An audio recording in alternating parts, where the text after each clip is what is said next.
Bismillahirrahmanirrahim. Friends, I'm me Muhammad Wasik on your channel Meets Electro World.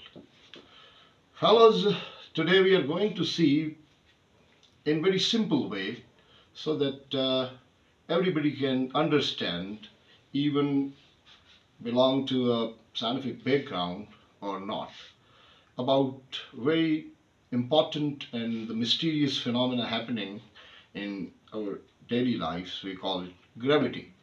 So fellows, today in this video we are going to see what exactly the gravity is.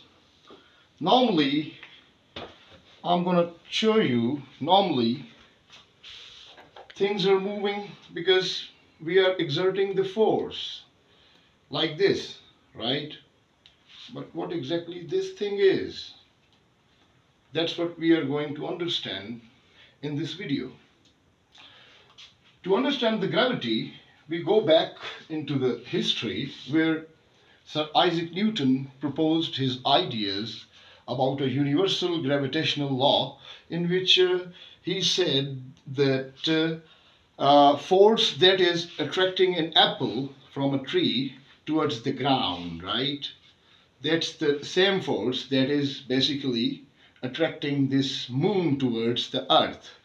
So anyway, Isaac Newton was right in a way that he's making the connection between the celestial bodies with Earth and the celestial bodies, right? So nowadays there is a sort of you can say like tug of war between Sir Isaac Newton and Sir Albert Einstein regarding the gravity. In my opinion, they both are right, right? Although the reason behind this phenomena, although the reason is different, that is explained by Sir Einstein and Newton. But basically what they are saying is there is a sort of connection between masses, okay? If there is a mass, it means there is gravity. So let's start from the Sir Isaac Newton's idea about the gravity. According to Sir Isaac Newton, if there is mass, this is m1, and this is mass m2. So according to Newton's gravity, there is a attraction between these two masses. So when later on Sir Einstein came on the scene, and he said that there is no force of attraction between any masses, and he came up with new and state-of-the-art theory that we follow. We call it Einstein's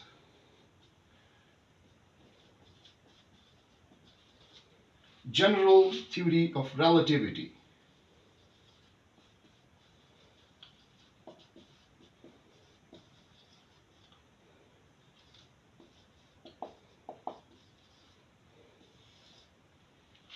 So according to general theory of relativity, space and time, they interlink and they make the four-dimensional space-time.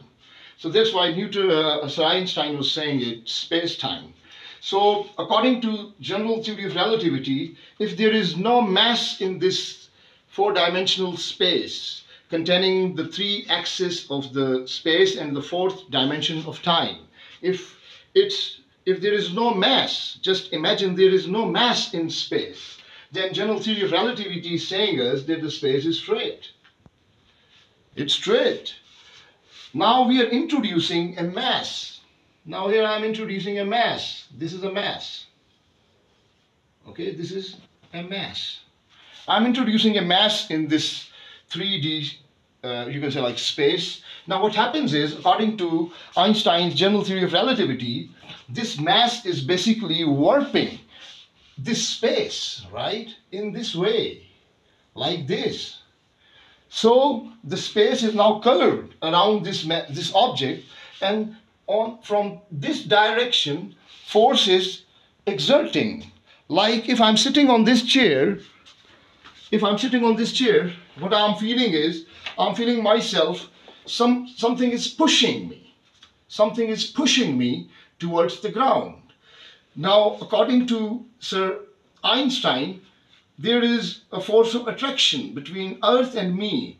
According to Sir Isaac Newton, there is attraction between this Earth and me. Now, that idea was basically, it was because it was not right. The reason is not right. Rest is Einstein and Newton. They both were right on a sort of gravity. They were pondering about the force, right? Although Sir Einstein came with the right reason why I feel this push, because my mass is basically, it is curving the space that's around me, and this space is now curved, and this curved space is now exerting force on my shoulders, on my head, right? That's why I'm feeling that Earth is pulling me. Nothing is pulling me. Earth is not pulling me down, right? So that was the basically concept regarding the gravity. Now, when we are talking about gravity in a way, like, we need the unification now. Till so far, we don't have the unification of gravity on the macroscopic level and on the microscopic level, because gravity is behaving very different when we are moving towards the subatomic particle world. That world is totally different. And anyhow, that's the difference between you can say, like, the idea behind the reason why gravity is here. But anyhow, we need to learn more on it, because till so far we are calculating. What we are calculating is gravity. G is equals to 9.8 meter per second square. But this is just the speed of this effect that's happening. This is just the speed. This object is just, it is getting the speed because it's meter per second square. So after every second, it is getting double, right? In the first second, it's 9.8, and in the second second, it is 18 point, and it's going on, right? So in this way, it is a sort of a s square, but this is not the reason of what's going on. This is the speed of the effect. And what exactly the effect is, Einstein tell us what exactly the effect is, because right now, I'm bending the space, right? My mass is bending the space, and this curvature, right? This curvature is in this way. It is just exerting, you can say, like, the upper side, this one. Here, if I place myself here, right? Here. If I'm here, let's suppose this is me. So now the space is curved, and it is exerting force from upper side that I feel on my head and my shoulders. That is the gravity, fellows. So anyway, if you like this video, just subscribe my channel, share my videos with your friends, and subscribe my channel, and click on the thumbs up button. Thank you. Thanks for watching.